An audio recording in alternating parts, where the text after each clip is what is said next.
Good afternoon, everyone, and welcome to the fourth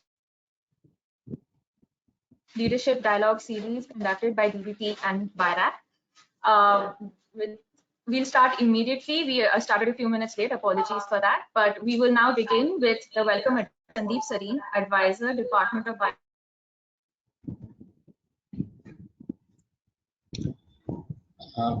Respected Dr. K. Kasturirangan, Honorary Distinguished Advisor, Indian Space Research Organization, and Emeritus Professor, National Institute of Advanced Studies.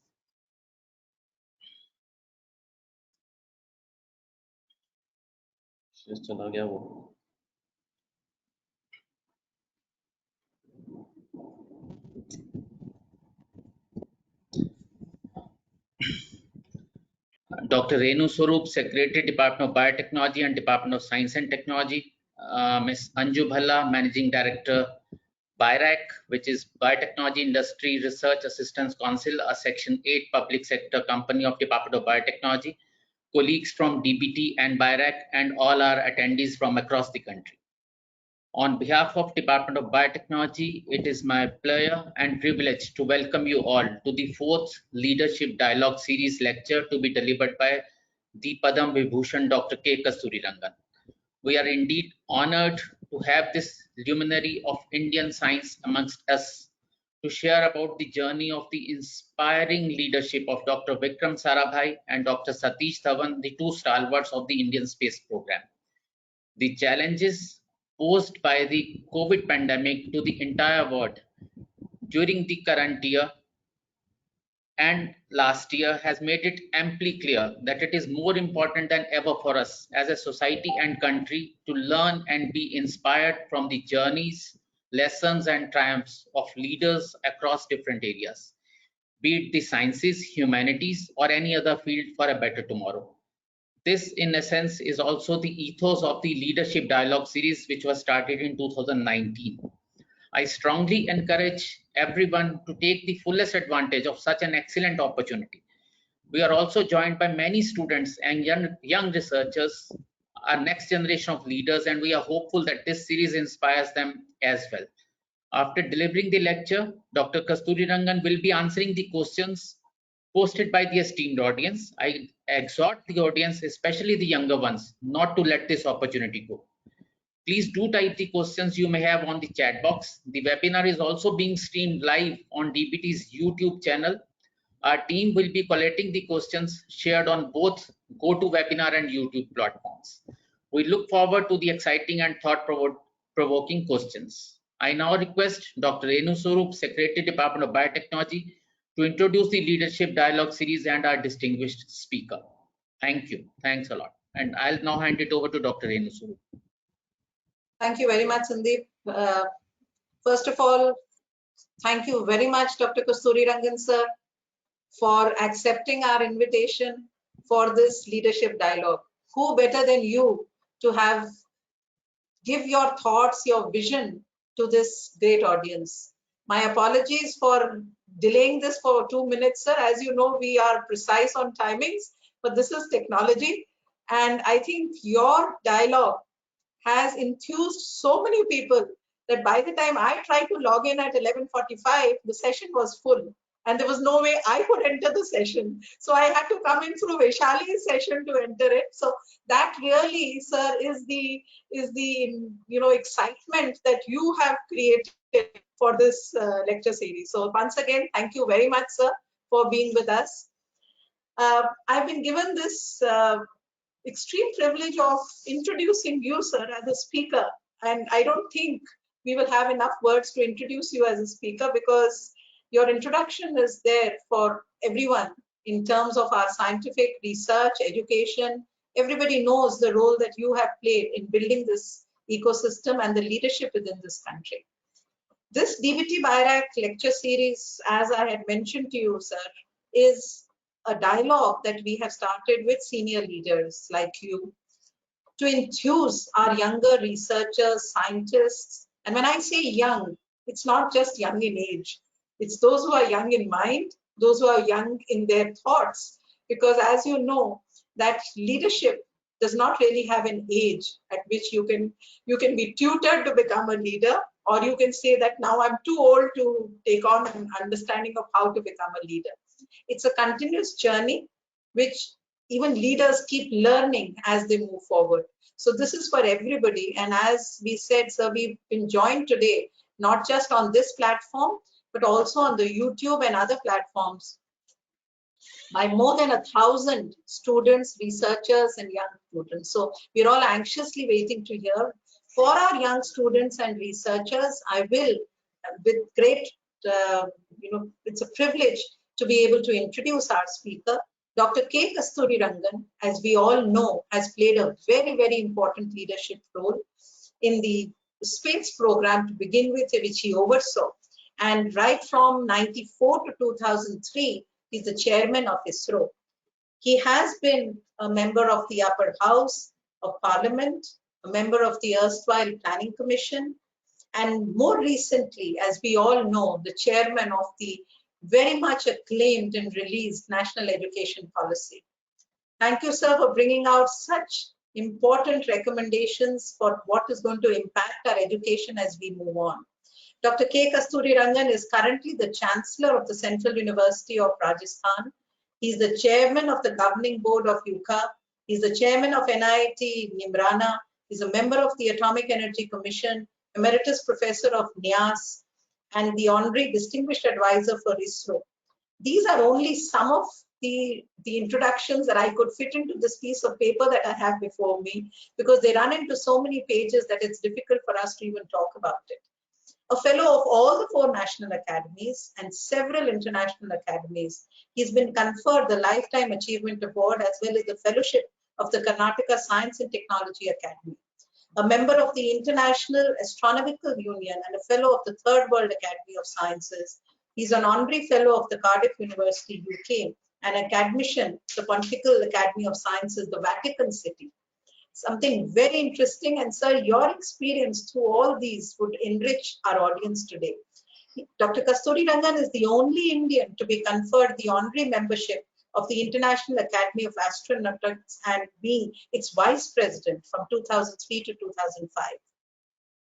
Several awards, which I cannot even list out because I don't want to stand between your lecture, sir, and the students. But yes, I would definitely want to say that he's been given the senior most civilian awards that we have, and that is from the Padma Shri in 1982 to the Padma Bhushan in 1992 and the Padma Vibhushan in 2000 by the Honorable President of India.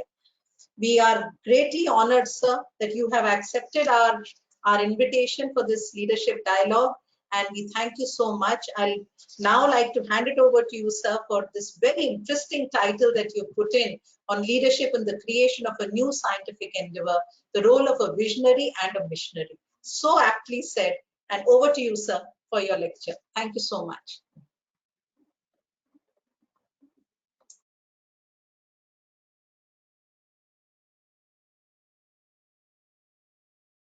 Sir, you're on mute, sir. If you can just unmute yourself.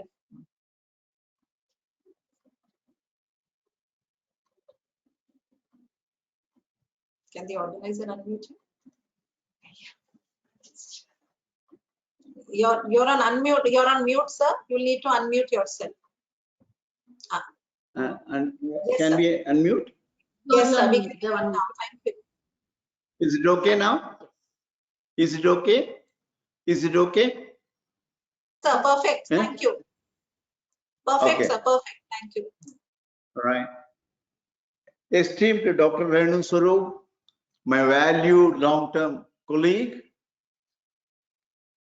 Dr. Sandeep Swaran, other senior functionaries of the Department of Biotechnology, other senior participants, including students, ladies and gentlemen. At the outset, I would like to thank Dr. Renu Swarup, Secretary DBT, for this privilege of inviting me to deliver the 2021 lecture of the 4th DBT BIRAC Leadership Dialogue Series. I note that this lecture provides an opportunity to share the leadership experience of some of the top functionaries who have played a central role in the creation and nurturing large systems with implications to several developmental activities, including economic, science and technology, strategic, and such other areas. After discussion with Dr. Renu Swarup, I decided to deliver my lecture titled Leadership in the Creation of a New Scientific Endeavor, the Role of a Visionary and a Missionary.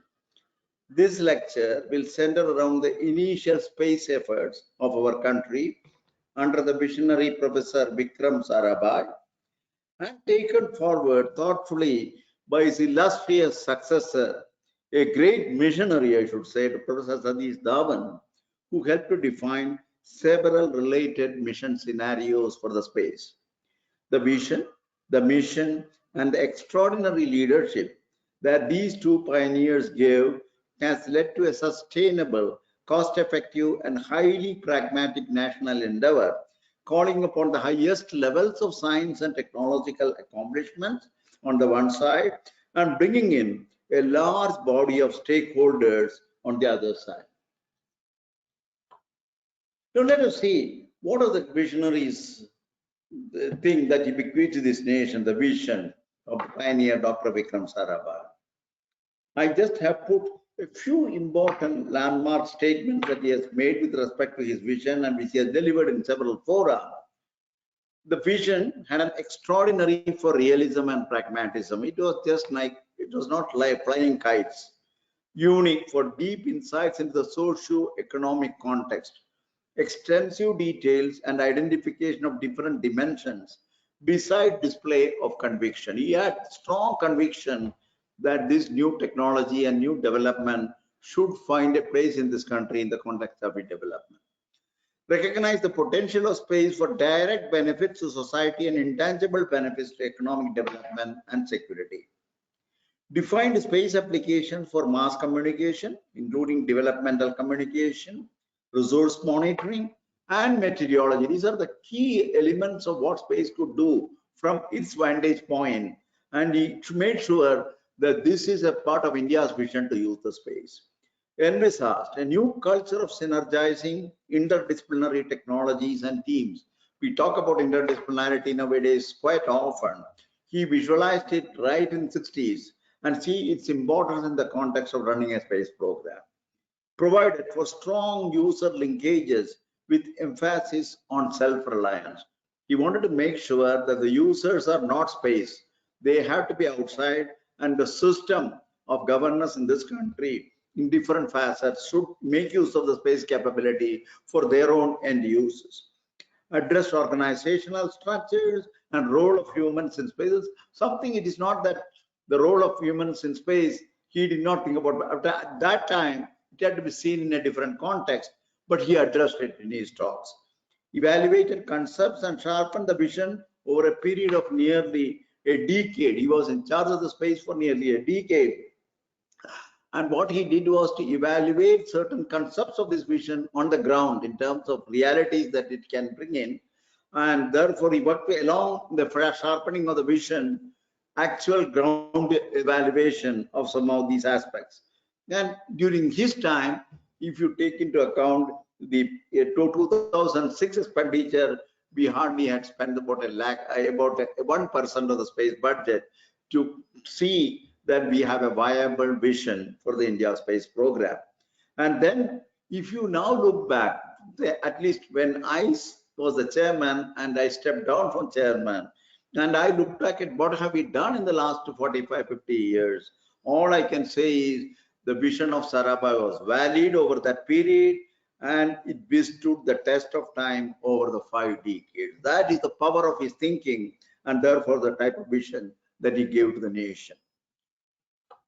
Now, these people were not only visionaries and missionaries. If you really look at it, they went step by step in increasing the capabilities, resources, human and other things in terms of infrastructure and many other things. So you had a phase in which we evaluated the very proof of concepts in an initial phase, which is what we call the Sarabhai era initiation phase. We had a vision, scientific quest, learning, capability build up. These were all elements of the initiation phase. Then it moved to Dhawan era. I've talked about Dhawan a little later.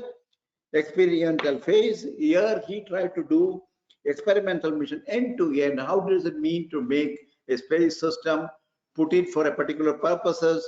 How do you use the purposes? How do the users come into picture? So this entire end-to-end exercise to prove that space is utilized on the ground with respect to specific development and application is something Professor Dhawan effectively demonstrated to the country to bring in a relevance of this activity into the larger context of country's development.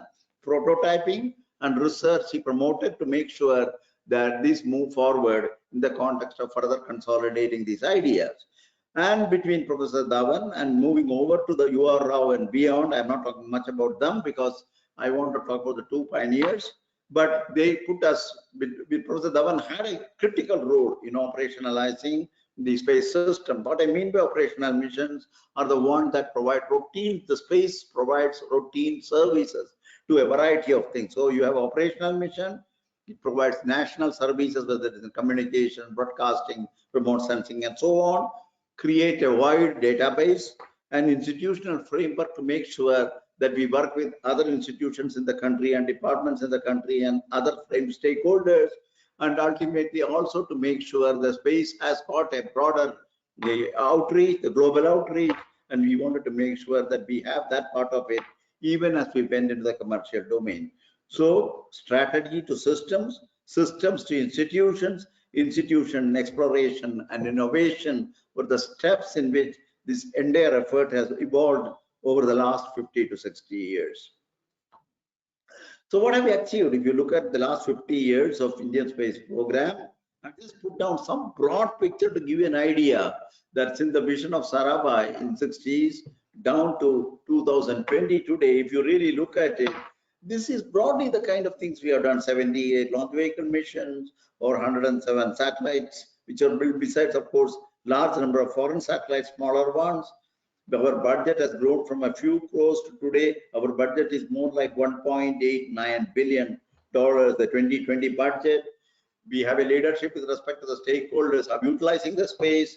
We have a global role, and we have now tremendous agreements between various countries to push the space program of India and also of other parts of the world. Industry has been brought in very effectively in the present thing. And self-reliance and state-of-art technology is something which has always driven India's space program. We have a human resource, it is about 18,000 currently in space. The space commerce has taken roots, and in fact, in the final slide, I will also say something of the major transition that the present government has taken in trying to shift the space purely from a governmental run system to a private and other kinds of agency run systems. Large user base, human spaceflight has been brought back, infrastructure and end-to-end capability to exist, and equally interestingly, we have also now a vibrant planetary program in interplanetary missions like Chandrayaan and Mangalyaan and beyond. These are all part of the kind of things that we do today, a offshoot of the first visions and the kind of mission that Professor Dhawan charged this nation with. Now, let me just give you a feeling of who was this Vikram Sarabhai. What was he like? Because he was born in a family of societal prominence and wealth. Completed his PhD in cosmic rays from Cambridge under Professor Robert Millikan.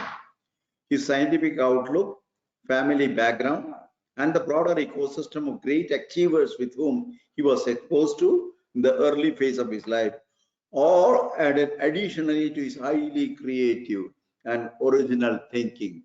This is the kind of a profile of a visionary. One of the earliest innovations of Sarabhai related to management of industries, incorporating statistical analysis tools and creating an operational research group in Baroda. You know, these things were not known at that time, the operational research, statistical analysis and things like that. He was one of the first to foresee the importance of this kind of a thing as a business tool, a predictive tool. His other creations include Indian Institute of Management in Ahmedabad, National Design Institute, the first institute of management he conceived along with Professor Kamala Chowdhury from Harvard University, National Design Institute, a very innovative center for addressing design related problems for multiple applications. Ahmedabad Textile Industries Research, one of the first and finest research centers to carry out textile related research, because Ahmedabad was also a center of textile mills at that time. Community Science Center, he wanted to also bring in the benefits of science and technology to the larger cross-section of the society, and he created what you call as a very interesting, innovative idea of a community science center, which is now called the Vikram Sarabhai Community Science Center.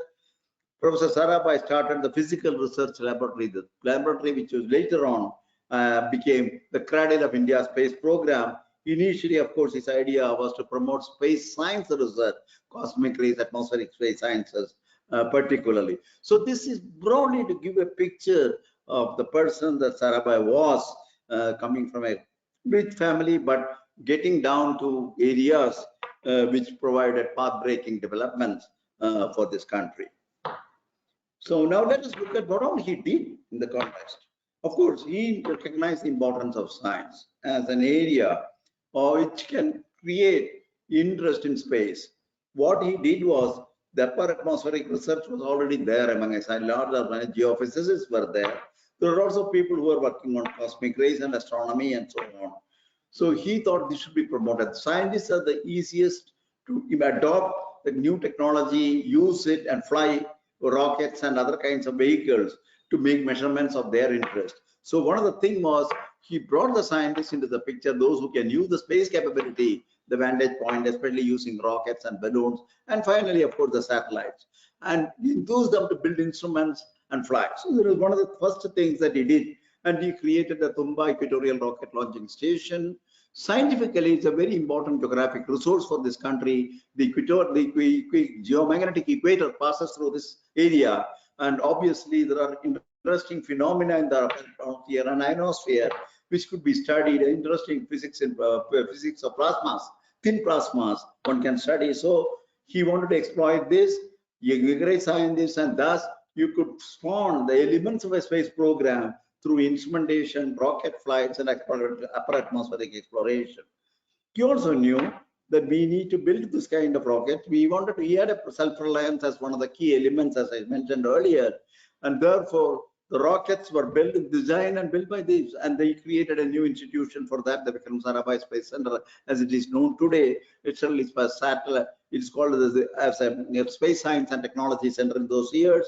And he also conceived that we should have the ability to access the space. He recognized this importance mainly because of the fact that we will in the future build our satellites. They could be critical satellites for a number of requirements of this country, and that is the time in which we have to depend on others if we want to put it into the space.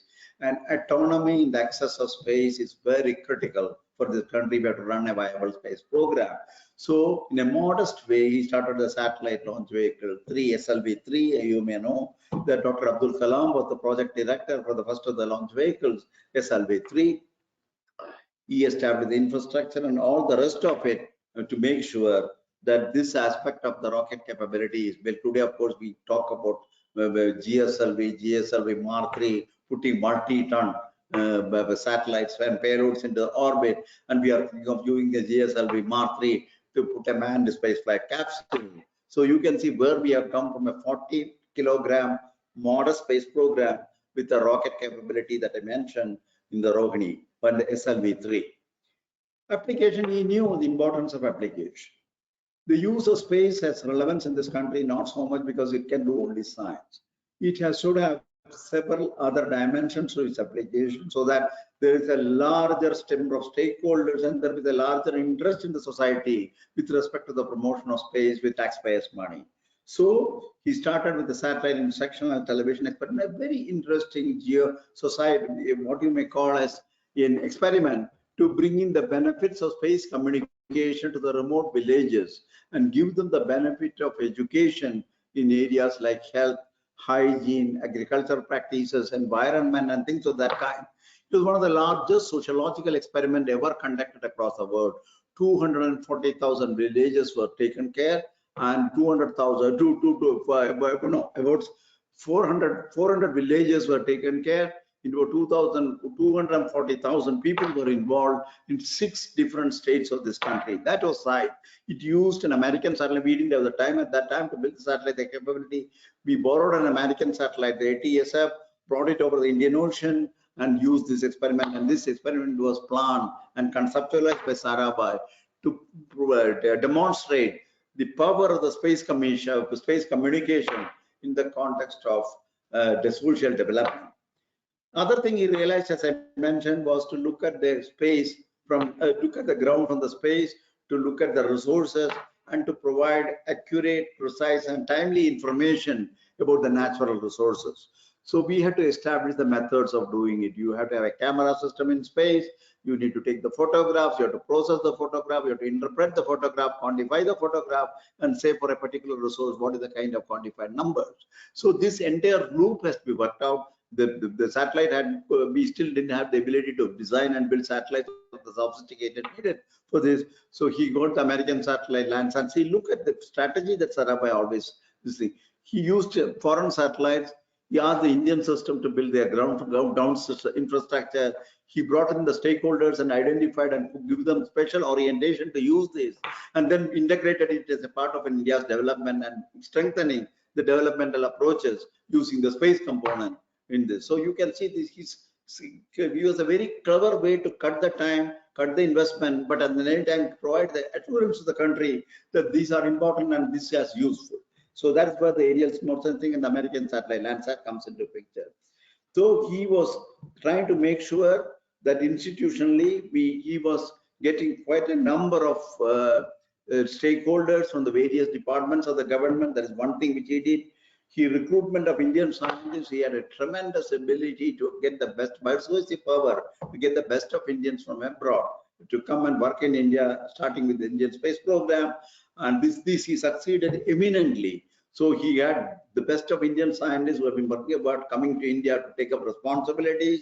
He had created the space capabilities both within the ISRO as well as space capabilities in the industry and other things. He started working with them industries, and then of course he also made use of the capabilities abroad in terms of satellites to make sure that we cut the time in demonstrating the potentialities of these applications in the context of using space in the future. So what are the stats? I said some of these things in the earlier thing. So technology development was one. Being the early part of the program, there was no specific direction in which this technology had to be developed and adopted. So he always did this multiple approach to technology development. He encouraged groups at different locations to come up with solutions for a particular technology requirement. So he approached that kind of a thing. So he allowed multiple efforts in this. Culture of team spirit was extremely important. International growth was another area. He developed excellent contacts with the National Aeronautics Space Administration, Russian Space Agency, the French Space Agency, the German Space Agency, and MIT London Laboratory. One can see that some of the best centers in the world he connected with and tried to get the best out of them in terms of, but two things were really important for him in this. He had the right contact. He was a scientist himself and he knew. So his scientific contact helped him to build this kind of bridges with the various departments in the various countries. So in another thing, and this accelerated because the flow of information is much easier when it comes to scientific people and the scientific areas. And this helped India's early part of the space program working with the scientific community. He also made sure that we have the leadership of the highest quality. So he himself was an example of the leadership. The variety of ways he introduced, I will say one or two examples of that, creating institutions as launchpad for leadership of ISRO, PRL and DECO. I remember the PRL, many of the students who started working in, whether it is Professor Chitnis, Professor Bhavsar, Professor Yuri Desai, many of his early students, they all started working for space program once they took their PhD and had a stint abroad. So that way he was using many of them as a launching pad. I myself was at the final stages, was persuaded to stay back in India for the same reasons. And I decided to work with space rather than going abroad after completing my PhD. So this is all because of his persuasive power, his conviction that these youngsters should come to India or work in India. And this is the kind of thing he always give. And he also gave very good example of the leadership that these people will have in terms of the roles that they will play. maintaining the highest level of political contact was another thing. He was well connected, and I think scientific area, as you grow up and you have to have higher investments and there are risk elements, understanding at the political level is extremely important. He created a culture of making sure that the political system is fully behind you and playing prominent role in global institutions. He also knew the importance of India playing thing, whether it is United Nations, whether it is related to International Telecommunications Union and many others. So he wanted to make sure that India had a say, and in the process also get a feedback about the trends in the global forum with respect to this. And this also helped him to also tie up in a very effective way things which could benefit India's space efforts itself. Establishing linkages between ISRO and government agencies and industry, also he just started this aspect of it. And I would particularly say this in the context of the next point that I tried to put, the August 72 seminar. This was one of the very key elements he conceived. He thought that space has now been shown up to a particular point. It is time that all the potential stakeholders in this country come together, debate on the use of space, how they view its utilization in their own purposes. And in the process, he tried to see that they are all brought in, made a presentation of the potentialities as is experience across the world, and tried to got into a dialogue with all these, whether it is in the area of communication, whether it is the resource management, whether it is in geodesy, whether it is in technology, whether it is the strategic areas.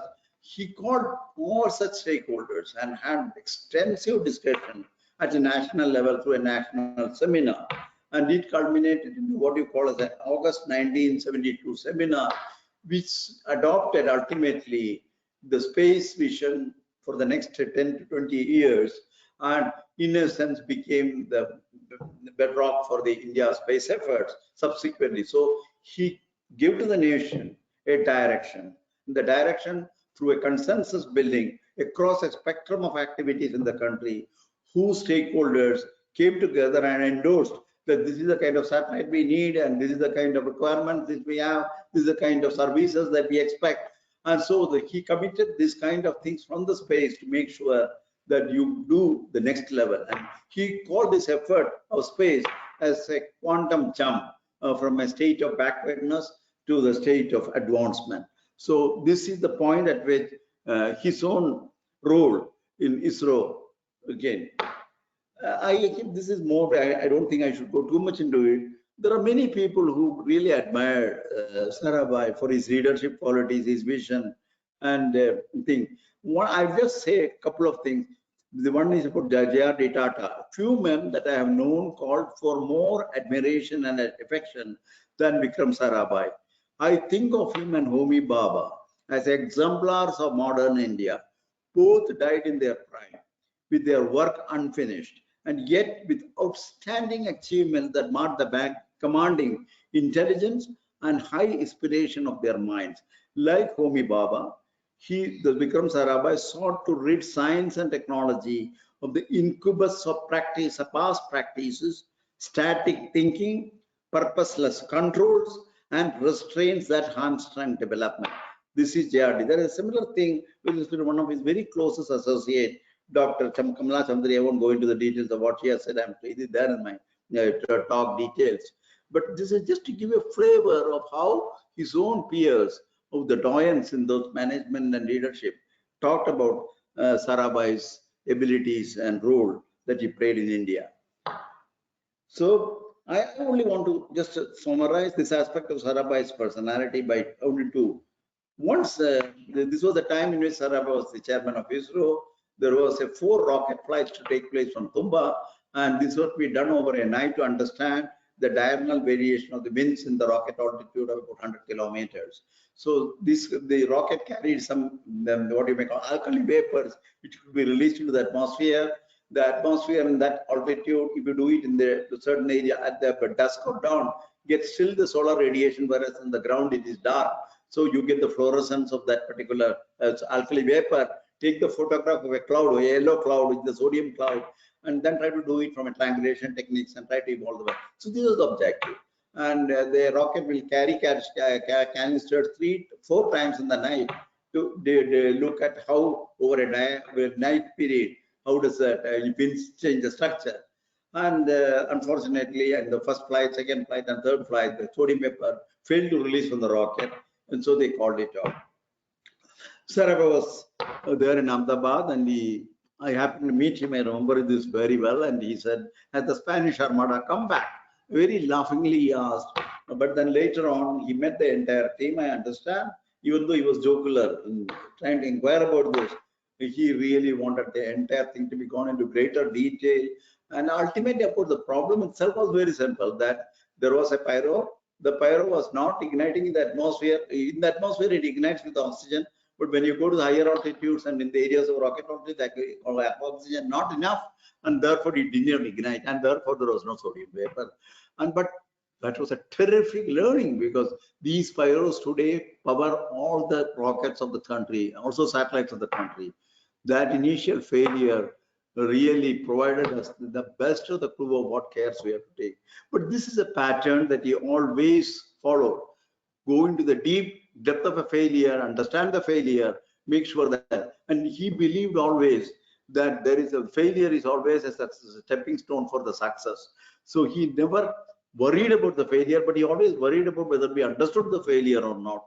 This is an example of that particular thing. As I said, that he is also very much keen that youngsters should adopt the space program of India as their career. And he was one of the person who put me into this area, persuaded me, and made sure that I work in this country. I thought I should mention this because this was part of my own personal experience of knowing him. I come to the next important person, the visionary. So you have a vision. He has already converted a vision into certain demonstrable milestones, and these milestones showed the flavor of what space can do for this country, whether it is a resource sensing or communication or space science. And now came the important next step. How do you convert them into specific directions, specific missions, and those missions, how do they become integrated into the India's national development scenario? That is Professor Dhawan who thought about it. Professor Dhawan was an illustrious successor. I want to say this again and again because he was really an illustrious successor of Professor Dhawan, Professor Sarabhai. I can only summarize his overall personality as an innovative strategist. Rare is a combination of academic degrees that Satish Dhawan had. A BA in mathematics and statistics physics, MA in English literature, BE in mechanical engineering, MS in aeronautical engineering, and PhD in aeronautics and mathematics from Caltech under Professor von Lippmann, who is the student of Theodore von Karman, the father of American astronautics. So this is his combination of academic degrees, and that could be reflected all through the thinking when you go to get exposed to him. But I had that very great privilege of knowing him, working with him, talking to him on many occasions.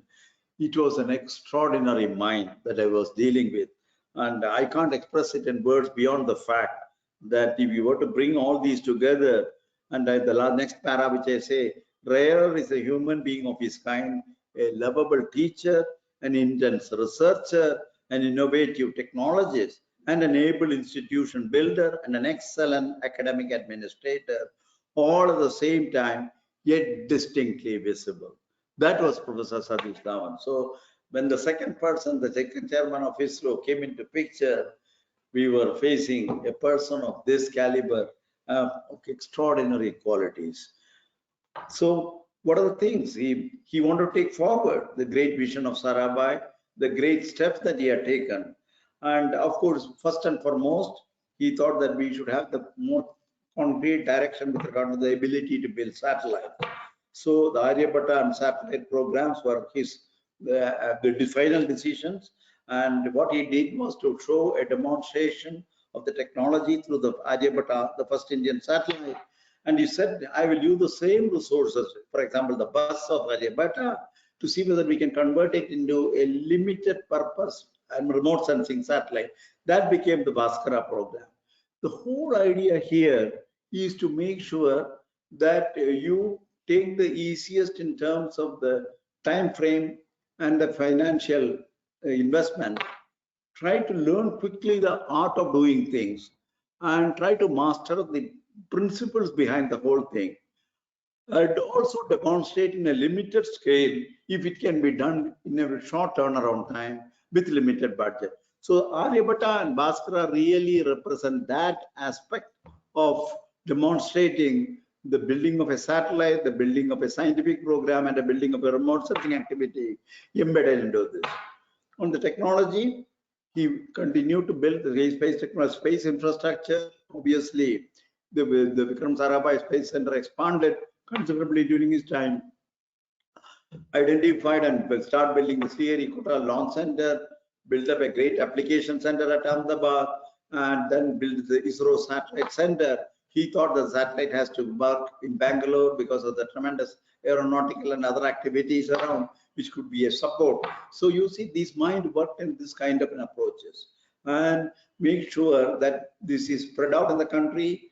They are all will contribute to single programs with the rocket program, satellite program, application program, science program, and so on. And so that was his technological this thing. He also wanted to make sure that beyond the SLV, which is the Sir Kalam's baby, and later on the SLV, he wanted to make sure that you take it forward and put it into a more operational sense. Can I have a rocket which will put a remote sensing satellite into space?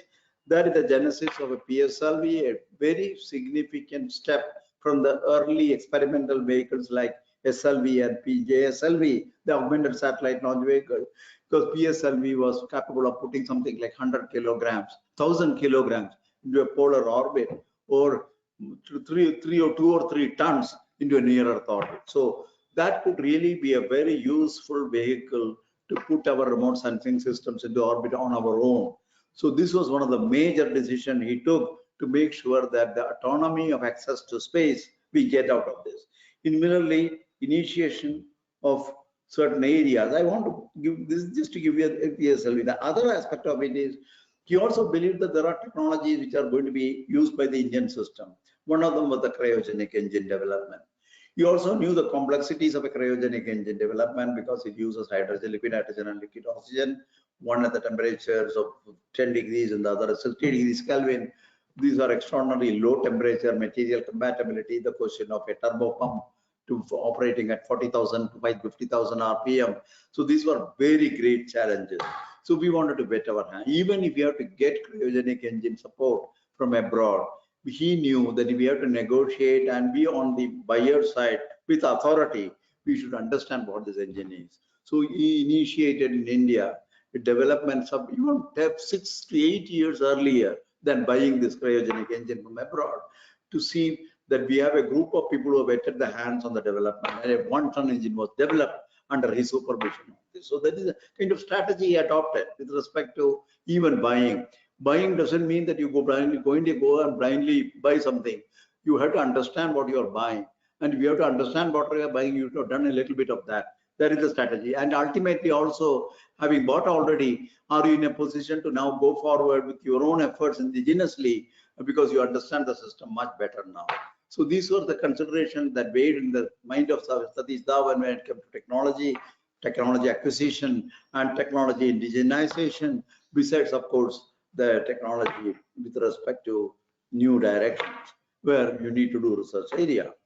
So shaping Bhaskara, Askara, indigenous too, they were all done under his thing. But what is significant also is the fact that unlike even though we wanted to build an experimental satellite for communication, he knew India needs communication satellites with a sense of urgency, space-based. So he decided there is a buy build option. So he decided to buy the first generation of INSAT satellites from abroad. So that's why the INSAT 1 was done, but later on 3-4 of those satellites were built. But the important aspect of buying INSAT was we put our own people, 30-40 engineers there. And when they came back, they were in a position to understand how to build INSAT system. INSAT 2, INSAT 3, INSAT 4, they were all the product of the first familiarity. But Professor Dhawan made sure that buying doesn't mean purely putting extra money, getting something and taking services. He knew for buying, we need to understand the technology, our ability to go further with that kind of a service and a better system should be possible through indigenous effort. This was an excellent example of how we demonstrated this principle by buying the first generation systems, and currently up to 5th or 6th or 7th generation inside are designed and built in. The most advanced systems today are being built in this country. On the applications, he wanted to make sure that the vision of Sarabhai on site and STEP, the one where the sociological experiment is demonstrated, he also put a lot of steps in trying to make sure that these applications are demonstrated at the user's level, and they are happy with the use of a satellite-based system, either as a standalone system, as a complementary system, or as a supplementary system to their conventional method. So these were all evaluated. And we needed a mechanism to do that. This is, I consider this as one of the best thinking from Professor Dhawan's mind. He wanted to create institutional mechanism, and he saw the need for 3 institutional mechanisms to run the India space program on a sustainable basis. So what he did is communications, broadcasting, and meteorology, which is all part of a geosynchronous mission. He created what is called the INSAT coordination group, which consists of all the stakeholders in the government, information and broadcasting, communications, meteorological department, and other users. They were all brought together with the Department of Space, and they became the top body to define what the space community multi-purpose INSAT system has to be. And this is a very unique institution because you are making sure that the users specify what they want, and we don't embark on any direction development or realization of system unless we have this input from the users. And so that's the ICC. A similar system was set up in what is called the National Natural Resource Management System, where he brought in all the resource people, whether it is forestry, oceanography, minerals, agriculture. So both the renewable and non-renewable resources, all the stakeholders and the corresponding ministry, the government, the secretaries there, they were all brought together into one platform. We call it the INSAT, and what you may call as the NNRM, Natural National Resource Management System. And this was brought under the member planning commission, science and technology. He wanted to make sure that ISRO doesn't die. ISRO will drive it as a secretariat, but the directions will come from the planning commission. That was his idea of NNRMS. And similarly for scientific activity, to define scientific missions, he also provides an advisory committee for space sciences at a cost, where the best of the scientists in the country define what kind of use we can use for the space to build science, whether it is atmospheric sciences, whether it is ionospheric sciences, whether it is astronomy, whether it is planetary exploration. He wanted to make sure that there is a formal body of experts who will define what is the future of India in space with respect to. These institutions are exceptionally unique and very well thought out. I don't think that anywhere in the world you have an institution of this kind running a space program. In a sense, the sustainability of the space program and its utility, which comes from the users and not from space, and space always built according to what the users want. Created one, you don't look for a satellite after launching who is going to be the user. Second, there is a tremendous accountability because you have to satisfy the users that the satellite is behaving as per what they wanted. And then of course you have transparency because you have to involve them in the reviews and many other kinds of things. So these were all the ways in which ISRO locked itself with several agencies in the country to make sure that they do things right. Strategy, I mentioned about buy build options. I talked about INSAT. I talked about the cryogenic. I won't go further. Opportunity. He had also alliances with US, USSR. These agreements led to specific areas. Like if you were to go to France, we work with the France and we built what you call as a Megatropic, a satellite which was built with instruments from France and satellite from here. So these kind of ideas. And there was also a very interesting way in which he looked at some of the programs. There was a suggestion that ISRO should take over the first human space flight, which Russia offered, and on which Rakesh Sharma went. So Madam Gandhi told that you should take over mission from Indians. He said, Madam, we have quite a lot of load on our side. I think this is going to create a much additional burden. I suggest that we support this program because Prime Minister has taken the decision at the right at the top with the Soviet Union best name. But at the same time, and another agency which is there to do this. So it went to defense. ISRO did support it, but he did not take it. He was bold enough to tell Madam Gandhi that it should be done by another agency because his hands are full and he doesn't want to disturb the existing arrangements of developing space program and its utility. So this is an example of the kind of attitude that he took on this. And same thing with respect to structuring of management, the project management, the review system, evaluation system, accountability bringing, transparency bringing, and these kind of things were very much created and strengthened thanks to his ultimate. And I do remember that even when you prepare a project report, you go to such a nitty-gritty detail. I know he oversaw the preparation of the Indian remote sensing satellite project report, and he wanted to make sure that every detail that is relevant to define the mission is properly analyzed, options are identified, and the best option is taken, not the best solution. No, what is the perfect option, but the best option. And that's how he looked at many of these.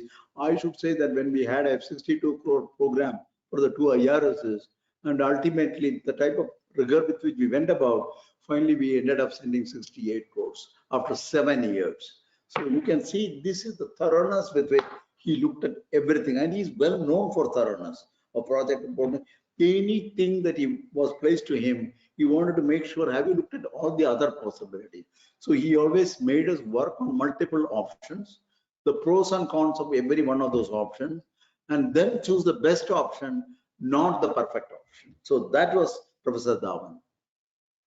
And again, I should say, he was the secretary. I was the secretary to the first Aryabhatta board. He was the this thing. I remember how Kid meticulously used to go for the every detail. He was also, I told you, he was an MA in English literature. So even commas and other things did not escape his attention. And that is the kind of person he was. And even when certain things you reported saying that we are developing this instrument, the development is going well, and there are no problems, he used to write in the margin in that minute, there is no problem, I am worried. So that is the incisive mind that he had. I told about his ideas on cryogenic engine, and when he was in the hospital, and this is on the lighter side, I went to see him in the final days of his life, and we engaged in an interesting conversation. And then he said, by the by, Karangan, when are you likely to step down? I said, it's a question of time now. He said, how do the people feel about you? He said, some would like to see me go, some would like me to, they don't express any opinion, some would like to see me continue. That is how it is. And I suggest the following: you put a block on your table that please don't think that the next man will be better. It could be worse. So you put that thing and let everybody come and see you like that. So that he had also this very interesting, fun and jovial way in which he dealt with many of us. He was an extraordinary human being, and I personally think that that made a difference as the second chairman of ISRO, succeeding Sarabhai. Well, beyond the pioneers, we have Professor Rao, who consolidated. He was a dynamic bundle of energy, if you ask me, and he really ran the space program again for a decade. Several milestones were achieved, and I should also say tremendous application thrust was given by him, nearly completing the development of PSLV, defining the configuration for GSM, many things he did, and so on and so forth. And then subsequently, we also went into science mission, AstroSat, India's one of the best observatories ever built anywhere in the world for astronomy, high energy astronomy, planetary missions. You know this with respect to Chandrayaan 1, Chandrayaan 2, now 3, as well as Mangalyaan, and also missions that are being planned like the Venus mission and many other areas. And then the launch vehicle program is another important thing. The program has moved very much beyond all of us. In the Shivan's time today, we talk of reusable system, recoverable system, high thrust systems, launch with 50 tons and things of that kind to make sure that we have huge vehicles which can hold up large amount of material into cislunar space or limit. So there are many developments on the launch vehicle, extremely challenging. And the present government has also want to further expand the scope. And the present Prime Minister is extremely keen that space has now enough potential to grow beyond what it is today. So he has now set up institutional mechanisms to privatize space, You have the InSpace and InFill and the Space Department, the core concept as it is now. So they are going to take in the space to private domains in terms of full services, full building of full systems and full services, in terms of authorization and privatization, going together with encouraging even entrepreneurs. And then international collaboration and cooperation, not only with the governmental agencies, but also with private companies. So these are all going to be a new feature of India's space program. And Space Department itself will concentrate on high-grade research, development, new missions, proof of concept mission, planetary systems, and other types of science exploration. So this will be all there. So our aspirational goals on space is unlimited. The government has systematically opened up the possibilities of doing space beyond the first steps that Sarabhai took, when he jokingly remarked that the 5 crores he was spending on the space budget is much less than the income tax that he pays to the government. So don't question about the relevance of space. Gone are those days, and today we are talking of billions in terms of investment. It will run to several billions in the years to come, and we will certainly be a spacefaring nation, vying with other countries in terms of not only building viable space system for national development and development of the Earth itself, but also much beyond in terms of planetary investigations, as well as, who knows, trips beyond the immediate neighborhood of solar system to further down in space. So I would like to use this opportunity to thank you for allowing me to share my thoughts on this. These are two extraordinary people about whom I always respect, I remember, and they come to my rescue whenever I am in trouble in terms of any ideas, concepts, or anything to be done. So I thought this is a small homage to these two great thinkers who shaped the India space program in the early phase and laid the necessary foundation of which the results you are seeing today. Thank you very much. And I would like to specifically thank Dr. Renu Swarup for this.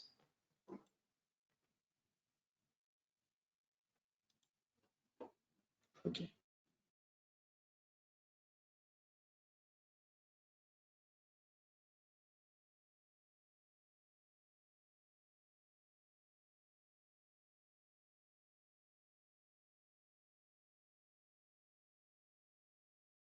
Ma'am, you are muted. Ma'am, you're muted.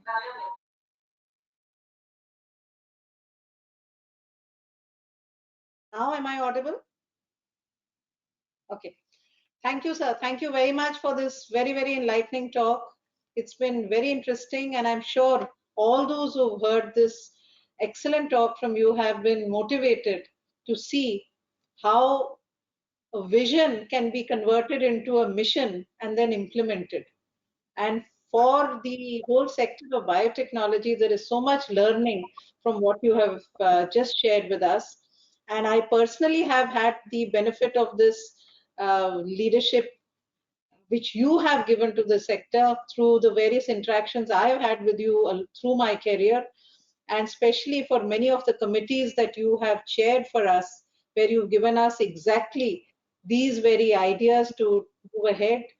And I do remember, sir, when you were chairing the NNMRS Act as member science in Planning Commission, the then Planning Commission, we've actually gone and made presentations to you in which you brought in so much of value as to how the various departments can actually use space technologies.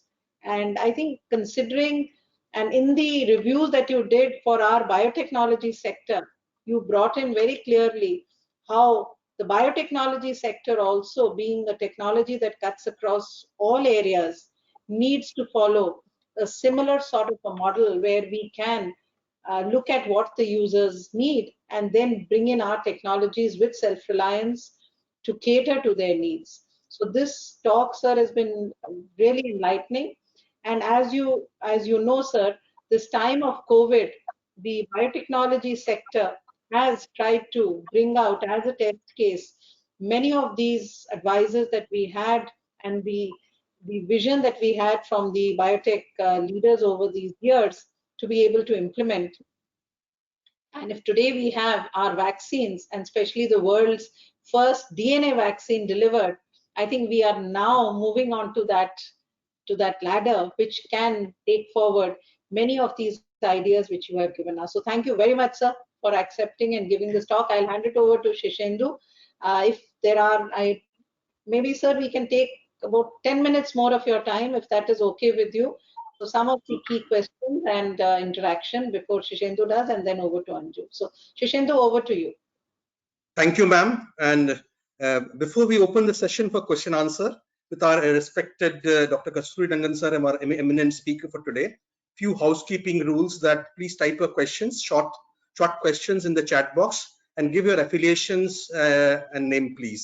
Sir, we have a number of questions already lined up, and some of the questions are related to your space program, your space work, but we have filtered it, taking the first questions on the leaderships which has been asked, and then if time permits, we'll come out to the space questions as well, sir. So the first question, sir, it has from Neeta Ghai, and she asks, works of such great visionaries and missionaries no doubt inspires us and motivates us to take up challenges. But the leadership quality is not achieved overnight, but comes through series of experiences. Please give some motivational words to help us take the first step, especially for the women entrepreneurs who wants to take up challenge and contribute something to the society. Over to you, sir. Wow, this is a question of getting the right inspiration at the right time to these women entrepreneurs, whether there is a mechanism in this country or whether we don't have it. You know, if you look at the space program and use that as an example, you see that the Sarabhai and Dhawan were very unique in their way. I purposely put the personalities of these people just to give you an idea of what type of people they are. They're extremely important. The choice of leaders, choice of people who will inspire big systems have to go through this test of fire test on this question. And we do have this kind of fire test in certain institutions. It's not being uniformly done. I personally feel it all depends on the top people or a few top people who have the characteristics of which an example is Dhawan and Sarabhai. They are there in plenty in this country. You have to tap them, orient them, and bring them up in this thing. I know what Renu has tried to do in DBT in some of the areas. In fact, the BIRAC would not have come but for Renu. I can tell you straight away in this kind of a thing. So you see, you have people. So, and I can give you several such names, but she is there in front of me, so as I mentioned about it. Why is it that we are not picking them up and put them in the leadership role? If you go through a mundane promotional career and then try to put the top because he happened to be born earlier than the others, then they are not the people who will do this. So you need to change our culture. It has not, there is no hard and fast rule on this. You have to have the right people. You have to change the culture to pick them up, use them for this. And many of them may not even look for positions of the highest position, but they would like to do this. But unfortunately, we are not using them as a cadre even. Thank you, sir. Thank you, sir. Next question is, what kind of institutional culture would nurture visionary leaders such as Doctors Kasturirangan, Sarabhai, Bhabha, and Kalam in the new India and vice versa? This question comes from Devananda Ningothujam. Over to you, sir. You know, the whole thing is the institutional culture is one in which both Sarabhai and Dhawan identified youngsters through 3 or 4 levels lower and give them, for this, the best platform for them was to hold a review. When the review is unfettered, the director of the laboratory will speak to the chairman or the deputy director, it is not so. He made sure that even the fellow who joined the previous week, if he has got a point to make, he makes that thing. In the process, there are about 200, 100 people may be sitting or 50 people may be sitting. Chairman spots at least 3 or 4 of them are real spots in the 3rd or 4th level. So there are mechanisms in which this can be done, but you should do it with methods like reviews, interactions, and things of that kind. If the interaction is between the top man and the number 2 interacts with number 3, and number 3 interacts with number 4, then that's a disaster. That is exactly many places we should take care of this. That's all I can say. And I was very, even when I was just doing my PhD, Sarabhai used to talk to me and used to say what kind of corrections in the idea could be there. I'm a student. Sarabhai is the topmost man. And yes, absolutely no. He asked me once there was a successful balloon flight, when are you going to give me a party? So you see the kind of informality. I think creation of good minds and innovators needs that informality and the ability to pick up and nurture. I have seen this is not very easy because having led institutions, I know that tendency will be to project, if you actually, I give more marks to people who projected others rather than projected themselves. But I don't know what kind of calibration one does in the system. There is no way than to identify the best of them, irrespective of their age, and bring them up very fast. If these two things are there, I think our country will have a lot of good leaders. Thank you, sir. The next question comes from Chennai DBT SRF at CMC Vellore. Legendary leaders like Dr. Sarabhai, Dr. Dhawan, and Dr. Kalam wanted to build technologically independent India. Especially Dr. Kalam had the vision of India becoming a developed nation by 2020. Clearly, we are lagging, but we are certain that we will reach there. So, what is your vision? What do you think? What year India would become a developed nation, sir? Over to you, sir. So I should never venture into what should be India in the developed nations and other things, because having been deep into programs like this, we have to work for the best for this country. But I want to say that the strategies will vary depending on the kind of things you want to achieve. If a new vaccine has to be created and you need to have the multiplicity of input that come for a cancer, you go through a certain process, whether it's what you call as an integrative biology or whether it's going to some other thing. So there are mechanisms. I think playing the right role, rules and the role is the most important thing with respect to this.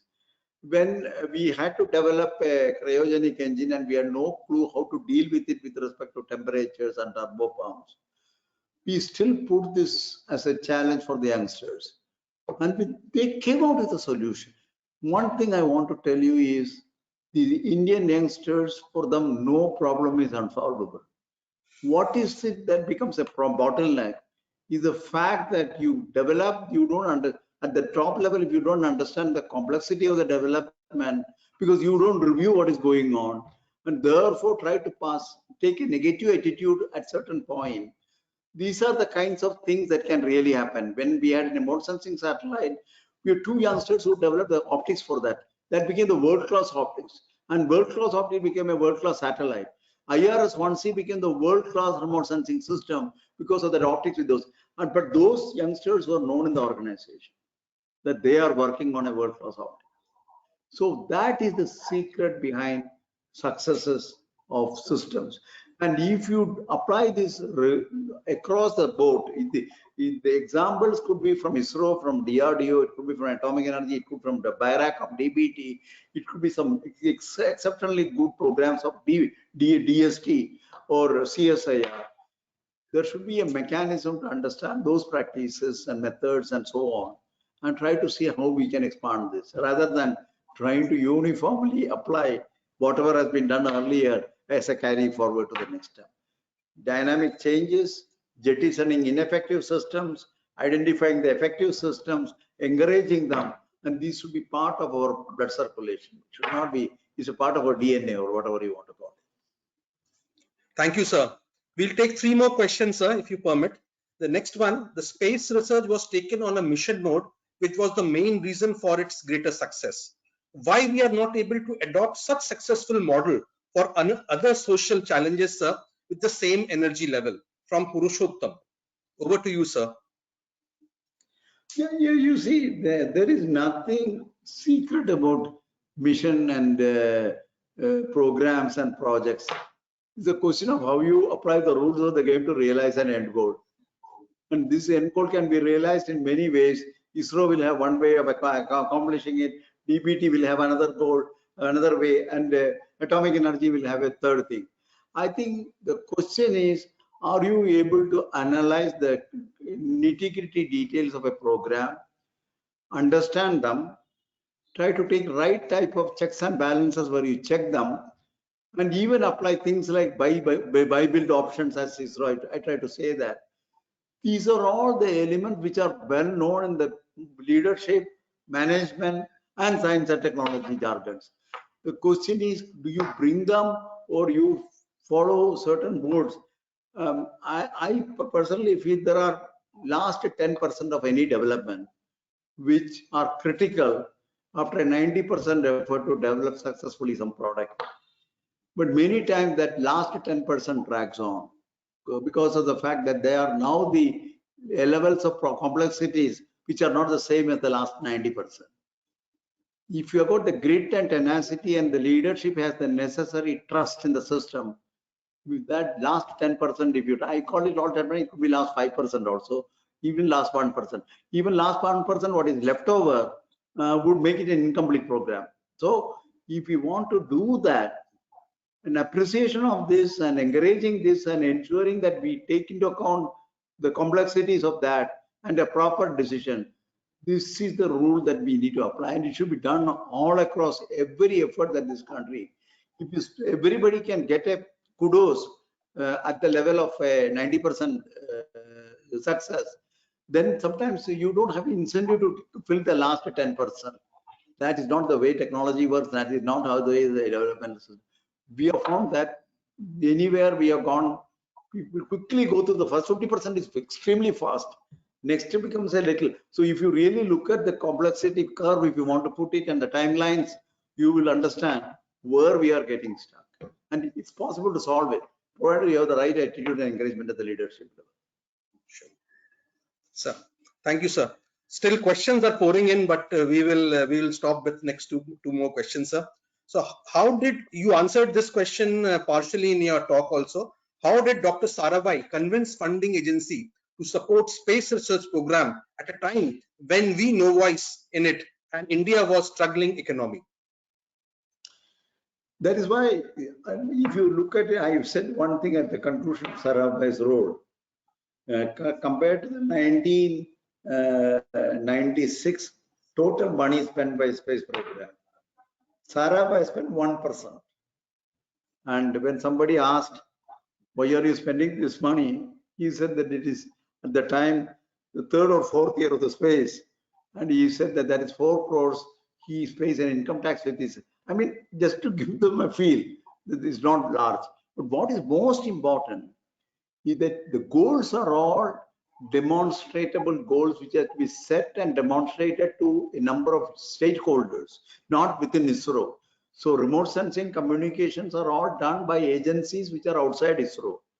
So long as you are able to demonstrate the efficacy of the space system involving satellites, and the whole methodology is evolved and demonstrated, and the UNSER feels confident, now I can really take advantage of it and improve the efficiency of my conventional methods, obviously we'll adopt it. And India has adopted several new technologies on the criterion that they improve the efficiency, efficacy, and applicability.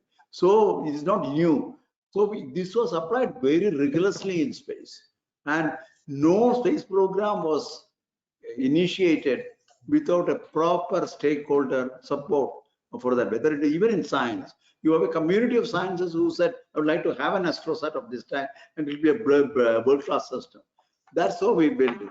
So I think initiation at the level of user and demonstration at the risk of the promoter, and then finally and using it to create a larger scale system should be an integral part of an overall thing. You call this as a mission, you call it as a project, it doesn't matter to me. Thank you, sir. And finally, the summary question, sir. If there were only 3 things that the next generation should remember, sir, in their chosen careers, what should there be? And we prepare how, and as we prepare the next generation of leadership. Well, I think the most important thing about any generation, and this generation is no different from my generation or the previous generation, is the fact that you should do things which you love to do and make a success. It is not that somebody told you to do this or this career is more promising. Today's 21 advantage, your question dovetails with the 21st century. 21st century is not 20th century and 20th is not 19th. There are ample kind of avenues in which you can make choices. So make the choices which is most liked by you and you would like to pursue it with a single-hearted. That is number one. Number two, don't think that that is going to produce wealth for you. The moment the wealth creation is coupled with the achievements of the type that we talk of in space and other things, you are trying to make sure that that thing can make compromises into your main goals, and your own creativity can get compromised. So you have to be extremely careful in making the proper balance between your ambitions on the wealth creation compared to the kind of achievement that you would like to do. And the third one is never repeat a mistake. If you have made a mistake and you found it out, understand and please don't make a second time the same mistake. Thank you, sir. Thank you. This question was jointly proposed by the DBT BIRAC leadership organizing team, sir. Thank you, sir. Thank you, sir. Now, this is my privilege to hand it over to Dr. Madam Anju Bhalla, Joint Secretary, Department of Science and Technology and Managing Director, BIRAC, for her closing remarks and propose the vote of thanks. Over to you, ma'am. Thank you, Shishendu. I feel truly honored to be asked to give the closing remarks and the vote of thanks at this event. Primarily so because you have always been a great inspiration. Personally, I interacted with you when I was working with Madam Vasundhara Raje when she held the portfolio of space. And it was a long time ago, and of course you would not remember me, but I remember every interaction, every glimpse in fact, that we got of you and whatever we got to hear of you. So thank you so much for being with us here today. It has been a true privilege for everyone here to hear your talk today, and it's a testimony to the power of vision, a mission, the role of creativity, the importance of institution building, and as you said, finding the right people, finding the leaders and giving them that leadership role that actually makes so much of a difference in delivering not just the dream of a person or an institution, but also of a nation. We take back very important lessons from this talk today, and we have to see how we can apply them to our own lives, to our work, to what everyone is doing wherever they are. In proposing the vote of thanks, firstly, sir, to you, our eminent speaker, Dr. K. Kasturirangan, who has been so very generous with his time in having this interaction with us.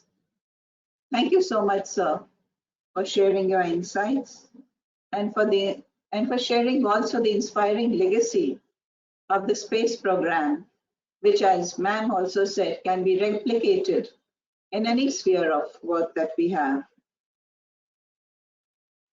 To Madam Renu Swarup, Secretary DPT, DST, and also Chairperson BIRAC, always for her stellar leadership and for having initiated this beautiful platform to start the dialogue on leadership, which inspires everyone.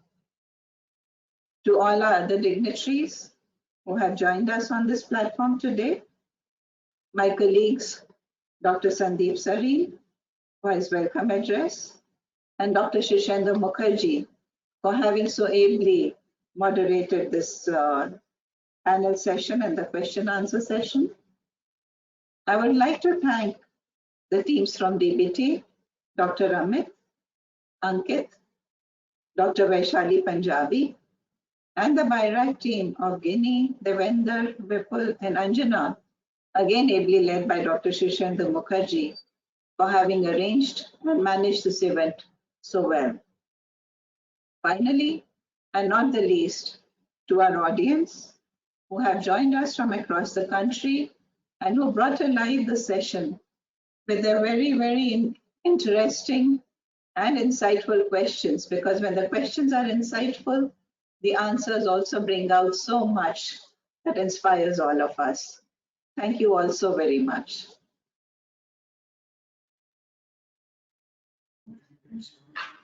Thank you very much. Thank you all Over to Anjana. Yes. Thank you so much. Thank you all so much. We do apologize for the technical glitch we had earlier in the event, but this is to inform everyone that the full talk will be uploaded to the YouTube, to DBT's YouTube channel. You can access anytime. I'm sure that as we keep seeing Sir's talk, we'll have more and more questions each time, but then we might have to wait for the next edition of the DBT BIRAC Leadership Dialogue series. Till then, namaskar from all of us. Thank you so much. Thank you. Thank you so much.